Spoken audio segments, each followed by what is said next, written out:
We started in Osaka, and it was our first tour with the Roland M-200i.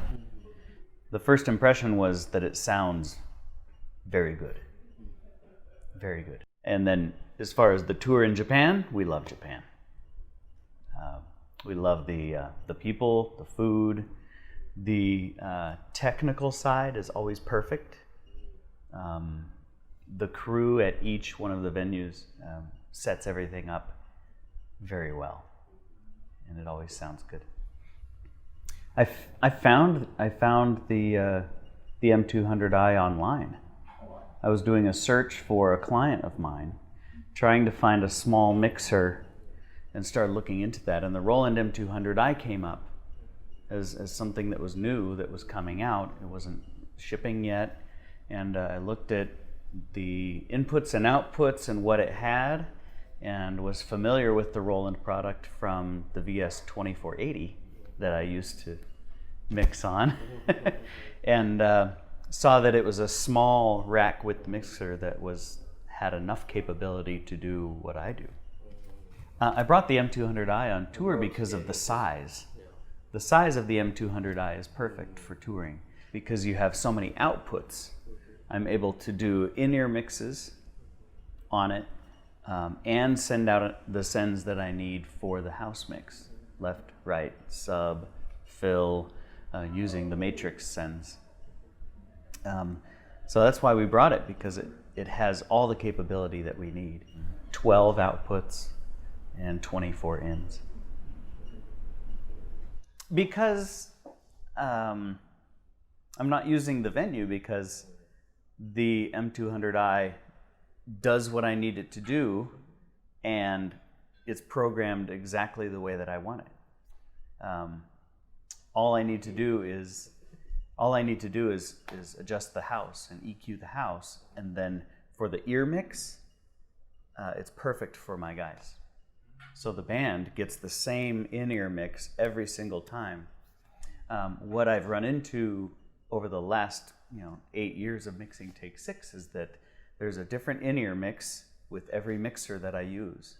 And I used the Venue, the M7, the PM5D, the CL5, all the Digico mixers, Allen & Heath, Soundcraft, VI6, VI1. I've used all of those, and they all sound great. That's fine. But I can't travel with them. And every venue has a different mixer. So the in-ear mix is different every time. So this allows us to have a very high quality mixer with the same in-ear mix every night. And for these guys, Take 6, it's a very technical in-ear mix. They have to hear very well to do what they do. And that's what the mixer gives us. Yeah. I mean, and it sounds as good as the Venue also. It really does. You'll see tonight. It's like, wow. All off of this, Whew. It's good. And the Take 6 guys are absolutely, they love it. They love it. There's one thing that maybe you don't hear about the mixer, is that the panning within a stereo aux is very good. The separation in the panning, I don't know how you did that with the software, but it is wonderfully wide. So, yeah, thank you. Yeah.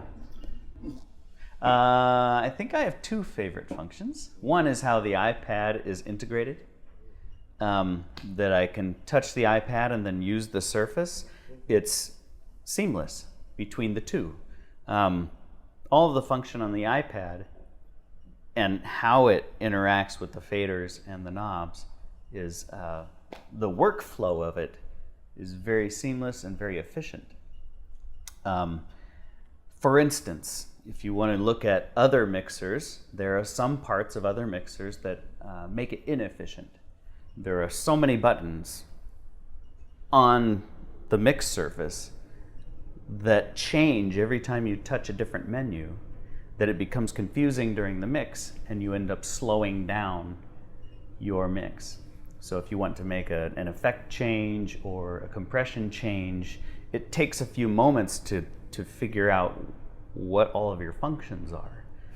When you want to go into your effect units, you have to use your mouse or touch the effect button and then use the mouse to go down and find your parameters to change your effect time, your decay, the size of the space of the effect, things like that.